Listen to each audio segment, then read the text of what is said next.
back on the Jason Snow Show. NBA trade deadline approaching in 2 weeks, and a lot of names are swirling around in NBA trade talks. They really are. It's kind of fun to play kind of fantasy GM and see what you can do and build teams and kind of think your way through things. So that's what I'm going to do today. There are, how many do I have here? 1, 2, 3, 4, 5, 6, 7 names that I have written down here. Now, some of them aren't exactly headliners. Some of them are. And these are realistic trade rumors / scenarios. And I took to Twitter, as you do. When you look for controversy, when you look for outcry, you go to Twitter. Why not? So I went out to Twitter. By the way, follow my Twitter, at Jason_Snow_. And I took to the people. I said, give me some realistic / rumored NBA trade scenarios. I'd love to, give some of the best ones a shot, and I'd like to see if I'd approve them or not. If I were the NBA gods, and I said, if it was a perfect world, would this trade go down?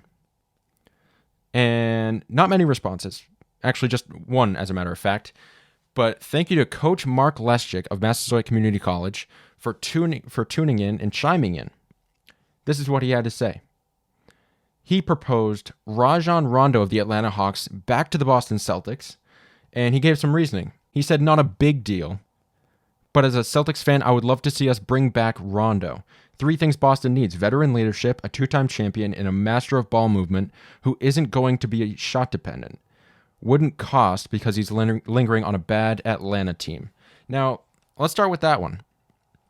Mark, great suggestion. I would accept that as well. Now, I don't think I would give up a ton for Rondo at this point in his career because I don't know how inspired his play in the regular season is at this point in his career. 3 points per game, 3 assists. And the whole nickname behind Rondo is Playoff Rondo. That's what I would really want Rondo for. Now, he's played 20 of a possible 37 games for the Hawks and makes $7 million this year and $7 million next year.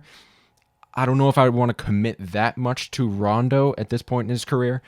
But I definitely agree. The Celtics need a championship moxie, and Rondo can certainly bring that. Now, I think you could make the argument the Celtics bench point guard spot is kind of full at the moment with Jeff Teague, and he's certainly not the Jeff Teague that we expected heading into this year, but Pritchard has played above expectations. I would be down with Rondo to the Celtics. If you could convince me to give up maybe a Javonte Green. I don't know how the money would work out, but Javonte Green in a second, or just a low-risk move to bring Rondo in and have him play, maybe even half coach, half player, and just have him suit up and sit on the bench and teach these guys how to win. I think that I like that move by Coach there. But I'm going to give you 6 more. Let's start with this one. Harrison Barnes to the Celtics. Now, Harrison Barnes plays on Sacramento, who a lot of people believe is going to be selling at this point in the season. They haven't really played up to expectations. They're a young team. Harrison Barnes to the Celtics. I would accept this. I would, as long as I don't have to give up a ton. Now, the Celtics were rumored to give up multiple first-round picks for Detroit's Jeremy Grant, who I think is a better overall player than Harrison Barnes. But I don't know if I want to commit to Jeremy Grant that much. I mean, if I don't have to give up much for Harrison Barnes, I'm just getting a little, diet version of Jeremy Grant for not that much. I mean, he fits into the $28 million trade exception. He averages 16 a game with 7 rebounds and 3 assists. And I thought about this. It was funny. The Celtics have been rumored to want a forward that can shoot and can play make a little bit and can defend. Sounds like they want a Gordon Hayward. Isn't that funny? I mean, Celtics fans, they wanted Gordon Hayward out of here faster than a rocket ship. And now all of a sudden the Celtics are like, we could use someone kind of like Gordon Hayward. Now, I don't like the financial backing of Harrison Barnes. I mean, he makes $22 million this year, 20 next, and 18 the year after that, along with the salaries we have to pay Jaylen Brown, Jason Tatum down the line, and Kemba. I mean, that's quite financially taxing. But in the same breath as Rondo, now Rondo has more experience, but Harrison Barnes has been to 2 NBA Finals and won one of them, and has been on the record-wise the best NBA team ever in the 2016 Golden State Warriors. And he knows what it's like to be in big games and to win them. I think that's the biggest thing. If the Celtics want to add something at this deadline, absolutely a productive player, maybe off the bench like at Barnes or something, that can have that similar skill set. So You can have 5 guys on the court that can shoot, dribble, and pass. Absolutely. If you can have a well-rounded 5 at the end of a game to close and to just remain competitive, absolutely, do it. But I think this team needs a moxie. Look at this Celtics roster. No NBA champions. Kemba was on sorry Charlotte forever. Now, the Celtics did make it to the Eastern Conference Finals, but to get over the hump, I think you need a veteran like a Rondo, like Mark suggested. So I think you just need a guy with experience who's been a champion, that knows what it's like to win, and maybe Barnes can be that guy. So I'm down for Barnes and Rondo to the Celtics, as long as I don't have to give up 8 first-rounders like Detroit's asking for Jeremy Grant. PJ Tucker to the Heat. I would accept this one too. Now, the Heat are only 1 game over 500, so they kind of need something. I mean, they lost Jay Crowder to Phoenix in the offseason, and I think PJ Tucker can give a lot of what Crowder did to the Heat last year when they made their first finals appearance since LeBron and Dwayne Wade left. Play defense, shoot threes, and be tough, and guard a multitude of positions. Now, Tucker can play fast. He can fit in with that younger group, and at 35 years old, I don't know what their commitment to him would be after this season, but he's on an expiring deal of $8 million, which could be lucrative to a lot of teams that doesn't have a lot of cap situation, that don't have a lot of freedom in that aspect. And he's frustrated in Houston. I don't think he'd have to give up all that much. So PJ Tucker to the Heat, I'm for it. If I'm the Miami Heat and I'm the basketball gods and I'm looking for good fits, I think PJ Tucker to the Miami Heat would be good. So we're 3 for 3. And a lot of these I did look up on the internet, various sources, one of them being hoopshype.com and ESPN.com and SI.com. So next one, Victor Oladipo to the New York Knicks. Decline this.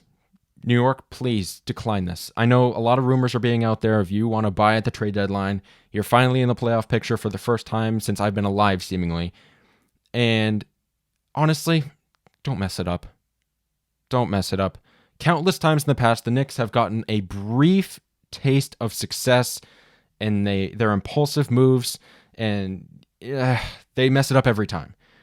RJ Barrett, 16 20-point games this year. Don't stun his growth by bringing in someone at his position who'd likely play more than him. You brought in Derrick Rose for cheap. I like it. Absolutely. But adding Oladipo to the mix, I think, is too much of a risk for ruining what they have. I mean, they finally have something going in their direction. Don't mess it up. And especially, Victor Oladipo, he's been rumored to want big money. So unless you're going to commit to him long term, which I wouldn't want to do, he's a rental for you. So what are you going to give up out of your young core for a guy that might only play for you for 6 months and then demand max money elsewhere? And on top of that, he's only played 25 games this year. He still wants big money. I don't know if he's really that much of a fit with the group you have. So Oladipo to the Knicks, cross it out. No way. I wouldn't do it if I'm New York. But they're New York, so they'd probably do it anyway. Oh, I don't like how they run their team. But, good for them. Good for them. They're finally in the playoff picture. But I just simply wouldn't add to the mix they have. Next one. 3 left. And pretty notable names here. Andre Drummond to the LA Lakers. I would also decline this one. Now, I know what you're saying. Like the Lakers, they miss AD. They could use another big man. It depends on how much the Cavs really want to ask for Andre Drummond at this point, because $28 million expiring contract. That's a lot of money to take in initially, but I can't imagine the Cavs really demanding much. I would decline this if I'm the Lakers. You're 3rd in the West. You've lost 6 out of your last 8 without Anthony Davis. They just need him back and healthy, and they'll be fine. I mean, the Lakers at this point, they shouldn't really worry about seeding. Why be the number 1 seed? Let Utah have that. Let Phoenix have number 2. I mean, you have LeBron James. And LeBron historically doesn't really work well with lumbering centers. They tend to get in the way of his drives. LeBron works well with shooters. Anthony Davis, you seen the playoffs? He mostly stretches out beyond the arc. So Anthony Davis is much more of a jump shooter at this point than he ever has been. One reason, LeBron. So, and Drummond additionally doesn't really play. The Lakers wouldn't even be able to use him at the end of games. 59% free throw shooter. So he wouldn't even be on the floor for much of the fourth quarter. And additionally, also a rental. 1-year deal. So if you'd have to give up Kuzma or Caruso or much of your bench for a guy that doesn't fit with LeBron, going to be expensive initially, off your books next year, wouldn't even play for you in a lot of second halves, and stylistically in the Western Conference, a lot of fast-paced young teams. Now, could they use someone to match up with Rudy Gobert of Utah? Absolutely, but I think that's one team, and I don't think the Lakers necessarily need Drummond to get over the top. I think they're already the favorites to get to the finals again.